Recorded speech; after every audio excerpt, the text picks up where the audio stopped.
Yeah, no, I am a DJ. I think I must also show my capabilities. I had prepared something for Metrobus before I speak. And I realized that they've also prepared something for me before I speak.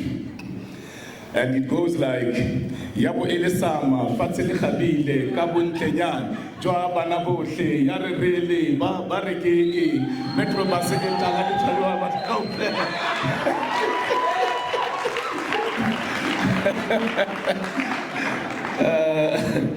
Thank you very much. Let me recognize the chair of the board, Dr. Peterson, the acting city manager, KK, he's got my initials, and Tateki Vakekana, the ED of Transport, Dr. Lutando, head of governance, who has just left, Advocate Mlandu, together with Dr. Sipho Mhlambi from governance, the Dr. Khadebe, the MD, the CFO, and all other executives, board members who are here. Let me also recognize the provincial department that is here. Indeed, the MEC called me to inform me that she's at Minmec. She cannot make it, but she has sent people, and we appreciate that.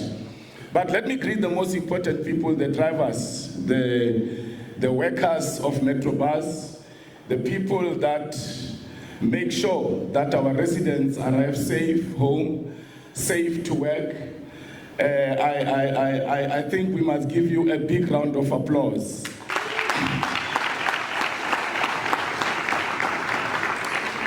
Let me also recognize the councillor who is here. We work very well at section 79. I hope that I have acknowledged everyone. Labor that is here, Samu and Imatu, the media that is here, I recognize all of you. Perhaps I should start about the journey.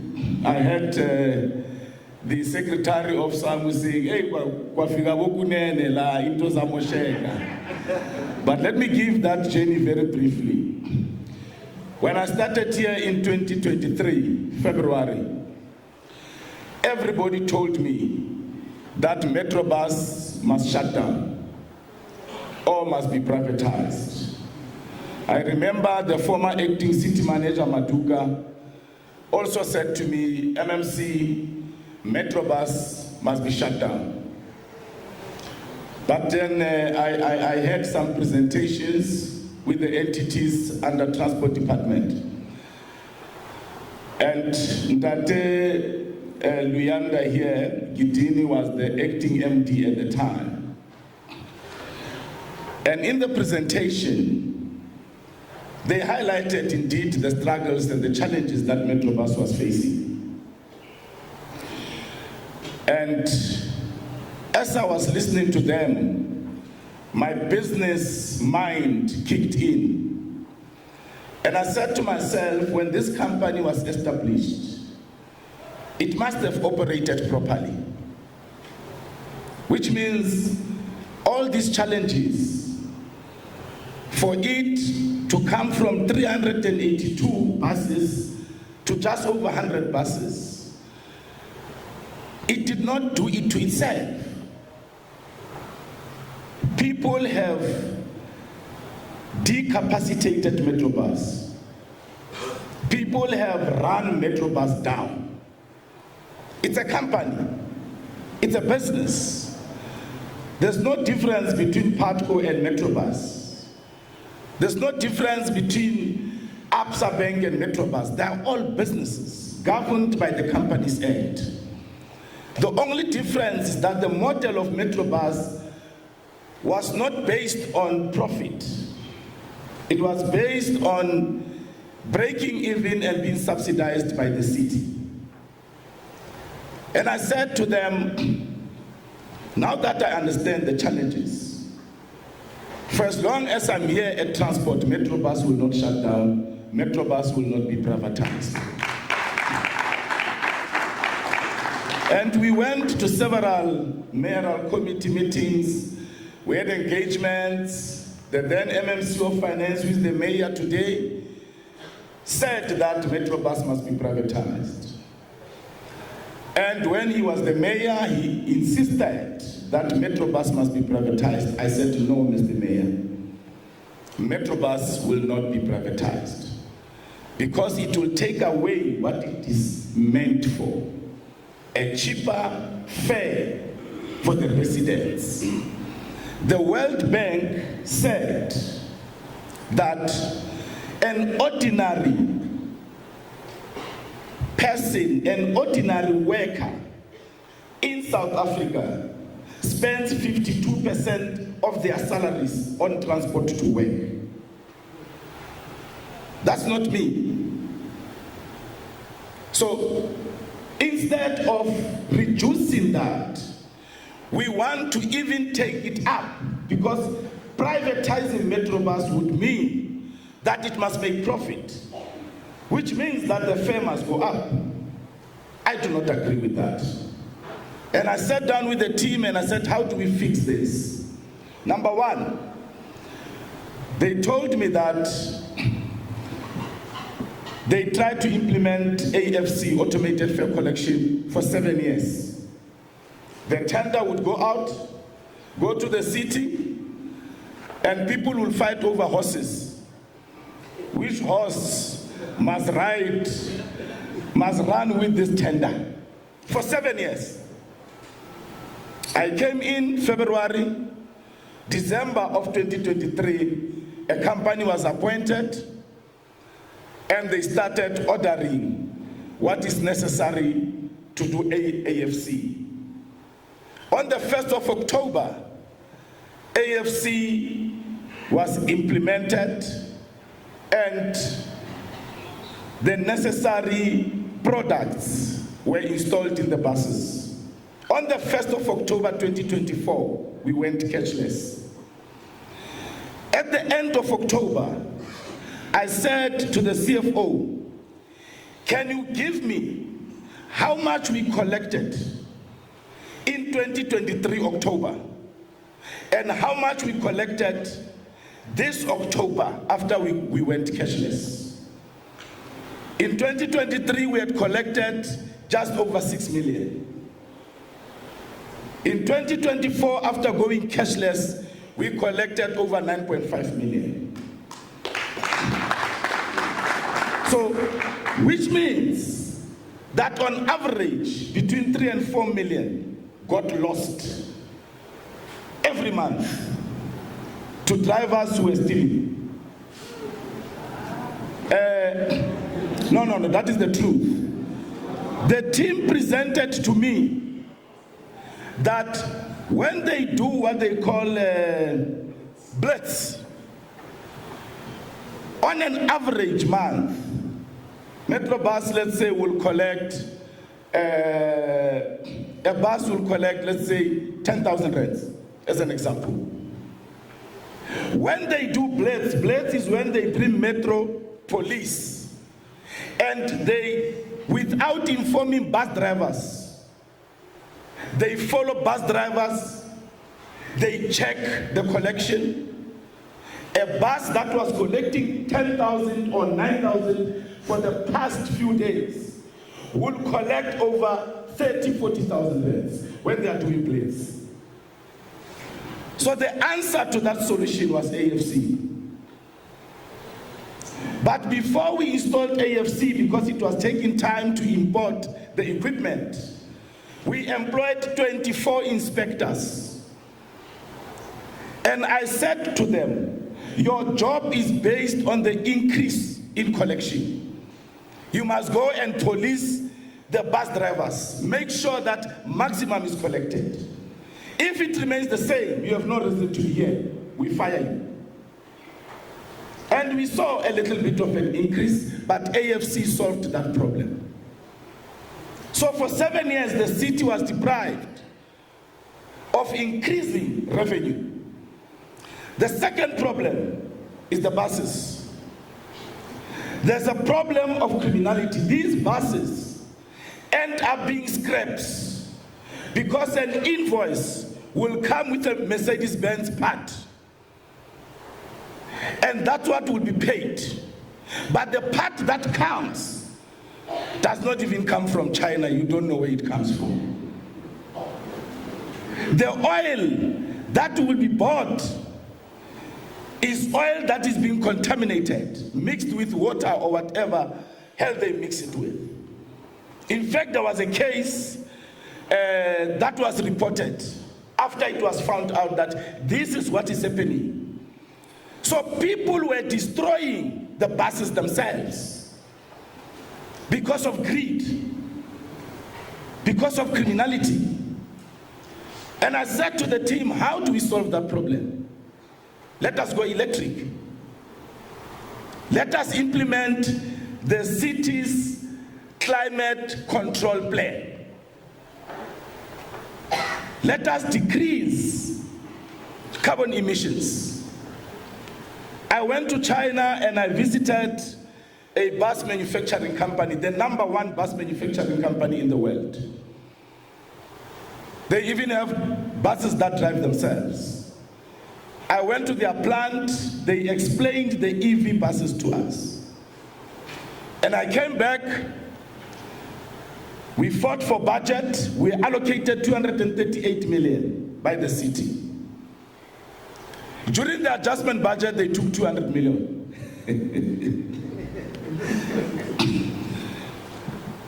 So that is the second challenge, where the city is not willing to allocate enough budget to buy buses. So it's not Kenny Kunene is not buying buses. These buses that you see here, we were allocated 60 million to buy buses as finance was presented to us. And they allocated 44 million for maintenance, for refurbishments. I said to the group CFO, how do you allocate 44 million to fix scraps? Those things are scraps. I don't want to fix scraps. I want new buses.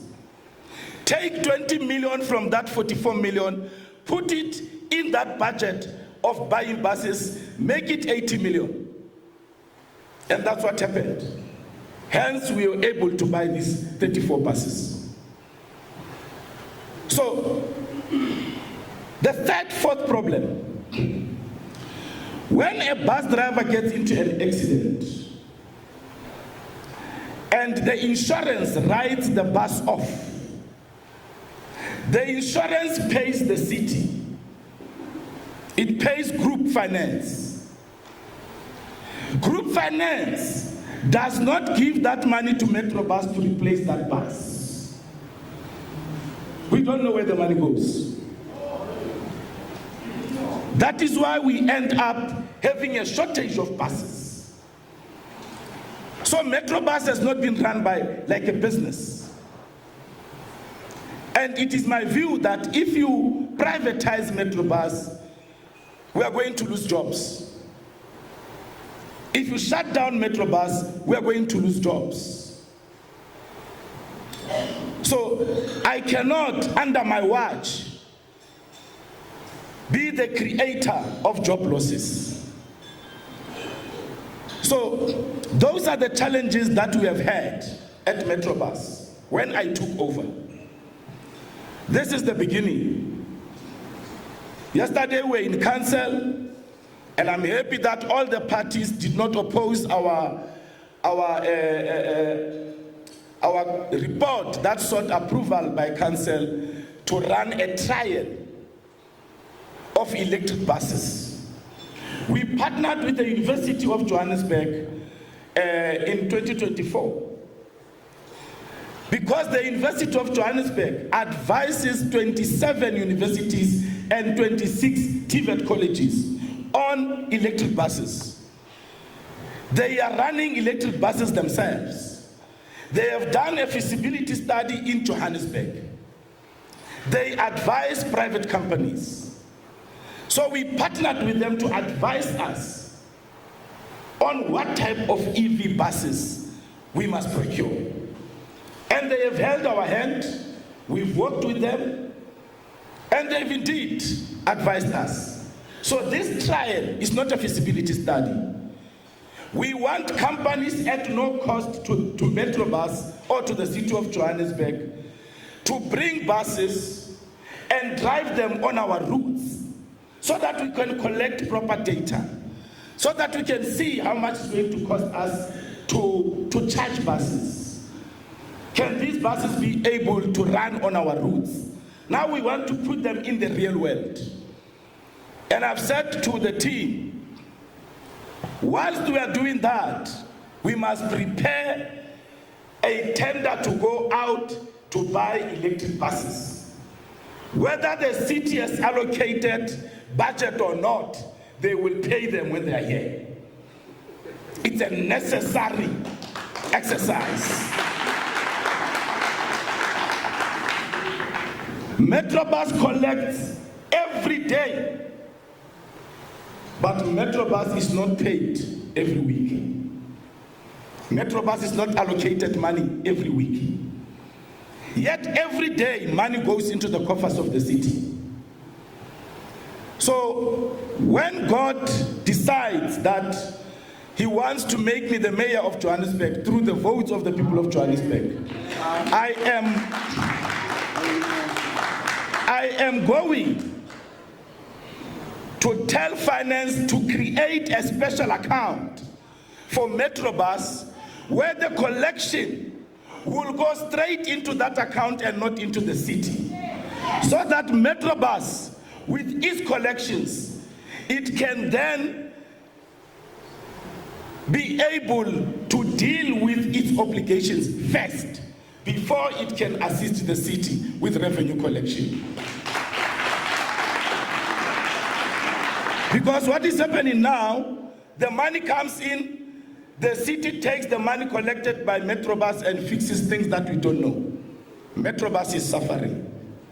So this company is not ill.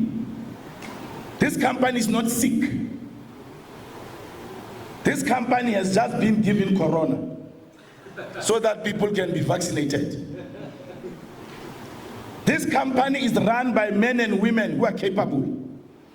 We have heard that our drivers drive 1.5 million kilometers per quarter. That's not per year. Per quarter, which means in a year is 6 million kilometers. 1.5 million kilometers without fatalities.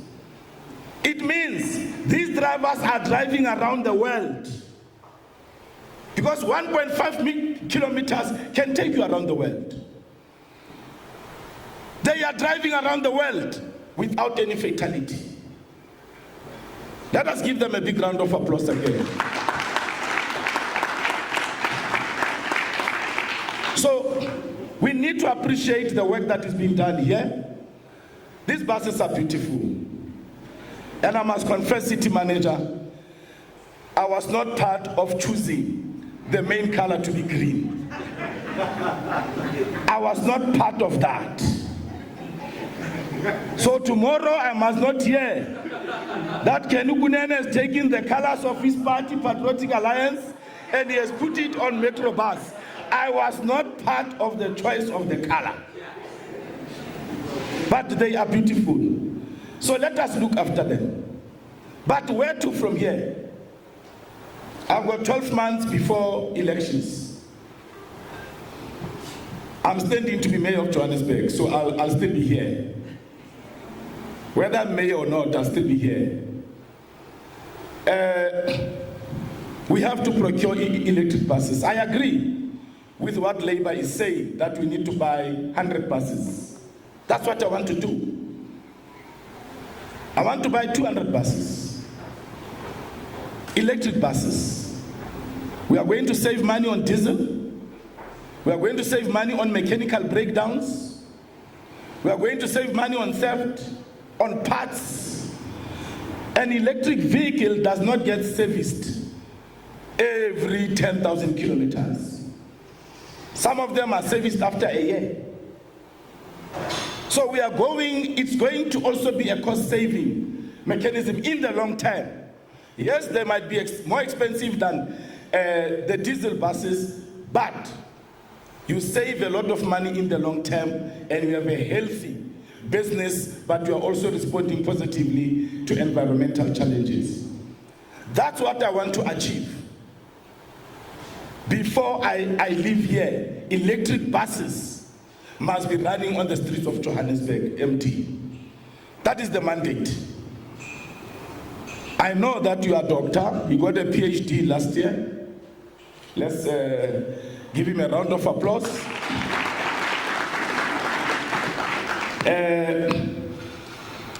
I also have a PhD.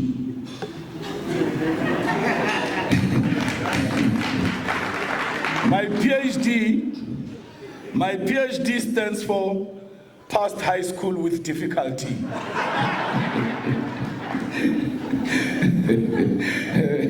CM, it is a PhD. Yeah, so I think that we are on the right track here at Metrobus. Don't worry about what's happening in the city. I am back, and you've got my support. I know that you have leased buses without a budget. That was excellent. That's how we must move. They will pay. They like it or not, they will pay. Because I'm the one who gets insulted when there are no buses in Soweto, when there are no buses in Eldorado Park. I am the one that gets insulted. So we have to make sure that we have buses and we look after them for longevity. I want to thank you very much, but I'm tired, MD, of seeing buses with the skirts. Our buses look like so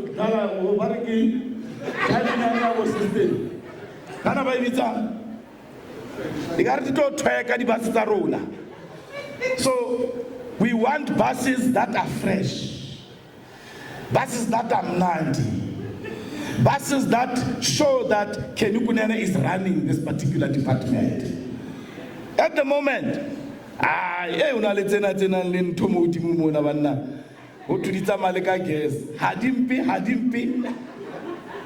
so, but we need to look at other revenue mechanisms, CFO. These buses are beautiful, and I think if we start to go out and seek companies to come and advertise on these buses, we are going to make extra money.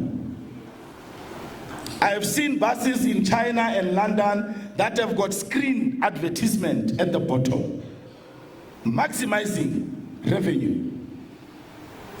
So let us go out as soon as possible to get companies to advertise on these buses. But you must also make sure that you engage finance, that the money that goes into the account must go to a specific account for Metrobus. This is the initiative of Metrobus to try and meet its obligations. Don't allow the advertising revenue to go to the city. Start engaging now, CFO, that you want to open, or the Treasury must open an account for you, specifically for advertising. This advertising must not go to JPC. It is Metrobus Revenue Enhancement Program that you are doing. That is the future. That's what I want to see as soon as possible. That advert must go out.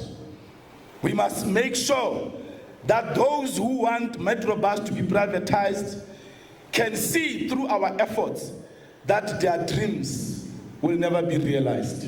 They will wake up and they will never leave those dreams. Because the dream of the MMC is to see a working Metrobus, a functional Metrobus, a successful Metrobus. Let me thank you very much. The chair has spoken about the eye on the bus. He has spoken about Wi-Fi on the buses. These are the things that I achieved when I came here. Because I have no time for horses. I have time for service delivery. I don't care about horses. As long as you bring companies that have capacity to deliver, that is my interest. So I'm happy and I'm proud of myself and the team for what we have achieved. Give me a round of applause, please. Thank you very much. Thank you, Program Director.